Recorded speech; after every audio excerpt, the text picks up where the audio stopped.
chair. WTF! Bon qui, je m'appelle Ross Twiddell from Cultaholic.com, and welcome to all the WTF moments from last night's SmackDown Live. And while the entire world melted where they stood due to a big return that happened on Sunday at Money in the Bank, 2 returns happened last night. One was very nice indeed. Big E, it's nice to see you back, you lovely wholesome man. I want to ride you as much as you want Mrs. Lynch to ride you like a bicycle. But a second one happened as well. As I said before, the world melted thanks to Brock Lesnar coming back to win Money in the Bank on Sunday. Dolph Ziggler came back and the world went meh. And we kick things off with Shane McMahon, who of course is the best professional wrestler in the world today, and a literal human fish because he's so wet, he's so slippery, and he's so slimy. But there, at the start of last night's SmackDown Live, he's not sweating. What? I can't believe this day has come, and I always joke about the end perhaps being nigh, but the sight of that brow there, not glistening in the wind like a sea, I think we actually have arrived at the end. So it's been nice, everybody. See you in hell. Time to run away. The end is nigh. Now, of course, sometimes in WWE shows you see a sign that has absolutely nothing to do with professional wrestling, and you just have to wonder, well, my mind does anyway, what it was like for that person to walk to the arena through a city with the eyes of normal people who don't watch professional wrestling, judging them for what's written on their sign. I mean, as professional wrestling fans, we think that's crazy, don't we? But we like crazy because we're professional wrestling fans and we're all a bit zany. But just imagine what the normal people who don't watch the graps were thinking about that. I guess those people must have been thinking that person there has found themselves in quite a bit of a pickle. Just laugh, will you? Stop making a big deal out of it. Russ. That says Russ. It says Russ and not Ross. I would never, ever, ever even dream of stealing another person's ham. Now, even though most of the people at home will believe that my favourite pastime is sitting in my flat, all alone, in me pants, eating bare food, I did not steal that ham. I repeat, I did not steal that ham. I went and bought me home, but then I was up all night. Ham is nice. I like ham. Did you hear that, Becky Lynch's mum? That girthy, thick with 2 C's, sweaty, sexy bastard Big E might not have been cleared to do the professional wrestling, but he has been cleared to sniff. Now, of course, this had me wondering just what medical test you actually have to do to determine if somebody is medically cleared to sniff something. I remembered how much Big E perspires, how hyper Big E is, and it's clear for all to see that WWE feeds their superstars toot.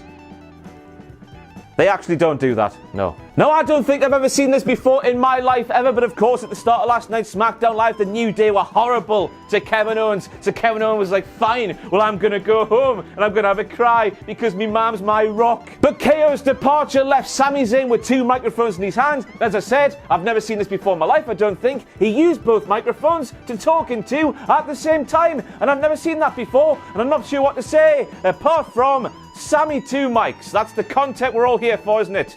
Ha ha! Apollo Crews, great wrestler, lovely dad, but he's got no crack, he's got no charisma, he's got no charm, and he's also deaf.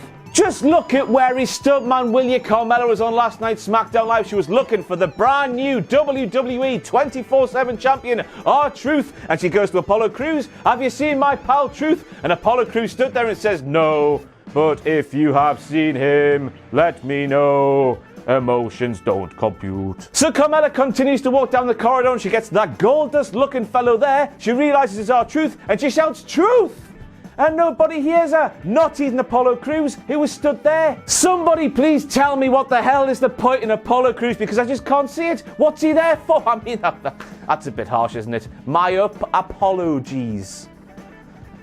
But then Carmella was like the R-Truth, but Mick Foley came on Raw last night. He introduced the 24/7 championship. He specified it can be defended any place, any time, anywhere. He did, but he also mentioned that the 3rd hour of Raw every single week is going to get downright dirty.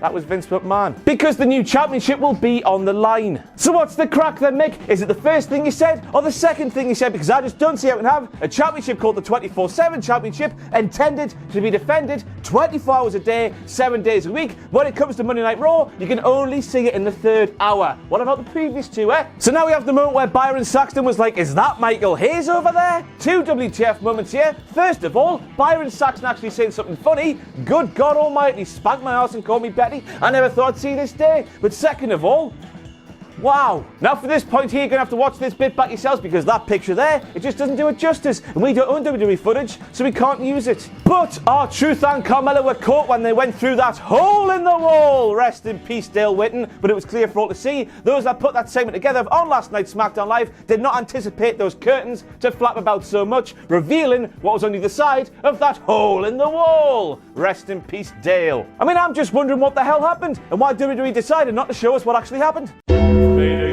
Really good thing, Corey. You suck, you sissy Byron Saxton, but Corey Graves is corpsing. Send for the man. Oh. Aha, I'm here now, Ross. What do you want there? Well, you see, Matthew of Botchamania does this thing on Botchamania where somebody laughs on camera, then he sends for the man, so I've sent for you, and now you've come here, and this is where we find ourselves now. Ah, see now. You sent for me. The man is here. What do I do now I'm here? I don't know. But I can't have been the only one to spot the irony of WWE on a wrestling show promoting Golden Corral. Join us for endless ribs. Now, of course, backstage in the professional wrestling world, ribs are pranks, they are jokes, they are absolutely filthy, unadulterated banter. I am the Archbishop of Banterbury with a capital B. Oh no, I'm the prisoner of Banterban. But of course, WWE saying join us for endless ribs during their wrestling show while it was promoting a different company is ironic because a lot of what they put out on their shows is a joke. So as we discussed a little bit earlier on, R-Truth and his Carmella-shaped backpack were caught by the people who for some reason want to own that dirty, disgusting, bottom-feeding trash bag 24/7 championship. However, they got free again, and I don't know how that's possible since WWE didn't show us what happened when the people got to them when they went through that hole in the wall before. Rest in peace, Dale. Why should we, the wrestling fans, have to think during a professional wrestling show and fill in the gaps WWE should be filling in for us? Mistake, Corey. And here's a direct quote from Corey Graves himself during last night's SmackDown Live. Kevin Owens and Sami Zayn have been lifelong best friends. Now, I don't have any friends, so if you do have some friends, you have to go to the comment section below and tell me if I'm right here or not. But I reckon that lifelong best friends don't try to kill each other. Of course, this all begs one question, Corey Graves, and that is what kind of arse-backward social groups are you involved in? And now we get to the moment of the night. Dolph Ziggler returned. And I guess the real WTF moment of Ziggler's return on last night's SmackDown Live has to be the fact he didn't come back without a gimmick change. Meaning, and I don't know about you here, but for me personally, I still don't give a hoot about him. And while I recognise that Dolph Ziggler was on fire last year with Drew McIntyre, there was flames and burning everywhere. He has been buggered as a character since he spunked his load all the way back in Survivor Series 2014. And I know what they say, insanity is doing something time and time again and expecting different results. So why the hell's Dolph Ziggler come back as the same Dolph Ziggler? You're insane, pal. So for his big return, Dolph Ziggler decided to attack WWE Champion Kofi Kingston with an attack that was focused on nowhere else but Kofi's neck. Dolph Ziggler tried to take Kofi's head clean off his shoulders. However, when the medical personnel from WWE got on the scene, no neck brace was put on the only part of the body that Dolph Ziggler attacked. They strapped him in the board. That didn't work, but the neck was not stabilized, and that's bad. And I don't know about you, but it's a very good job that nobody ever talks about WWE's medical team being subpar now, is it? Made a grave mistake, Corey. Corey Graves, I wonder what Dolph Ziggler wants since he's attacking WWE Champion Kofi Kingston. Why the hell did you keep wondering what Dolph Ziggler could want while he was attacking the WWE Champion, Kofi Kingston? Why did you sit there and quite literally say, I cannot think of any logical reason why Dolph Ziggler would do this? He attacked the the WWE Champion. So I reckon that Dolph Ziggler wants Kofi Kingston's shoes. They're a lovely pair of shoes, aren't they? Go back to Money in the Bank on Sunday. Dolph Ziggler clearly saw Kevin Owens have a little fondle of Kofi Kingston's lovely red shoes. So he thought to himself, oh, I'll come back. I'll try to break Kofi's neck just so I can get a feel of those lovely velveteen red shoes. So while Dolph Ziggler was auditioning for a spot on NSYNC, while he didn't get the words quite right, it should have been May, he said. He said the following: at Super ShowDown, I'm going to beat Kofi Kingston for the WWE title. And on top of that, while Dolph Ziggler was giving it the big old, oh, that should have been me inside the Elimination Chamber instead of Kofi Kingston, oh, that should have been me instead of Kofi Kingston against Daniel Bryan at WrestleMania 35, oh, why don't you love me? Because nobody loves me in a life and I'm going to die alone.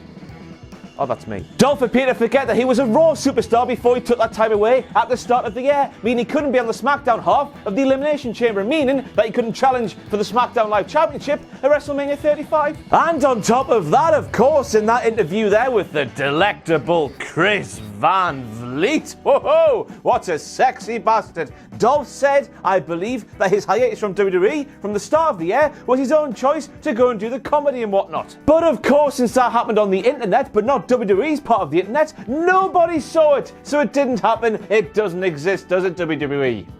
He's there. I don't know where to point because that's a green screen. It's not really a set, you know, it's there. I mean, it's almost as if that person with that sign knew that attack from Dolph Ziggler was coming on last night's SmackDown Live, because I just can't get my head around why anybody, anywhere, would take a Where is Dolph Ziggler sign to a WWE show in 2019.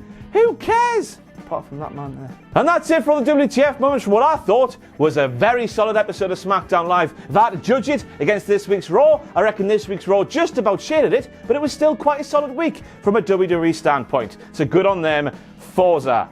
Forza? Forza. Of course, I've been Ross Twiddell from Cultaholic.com. You've been a sexual wank fizz-on. Thank you very much for doing that, by the way. I don't know if we'll be here for WTF Moments next week, because myself, Jack the Jobber, and Sam Driver, we're going to Las Vegas. We get back very early next week, and with the jet lag and the time we get back and whatnot, I don't know if we'll be in work.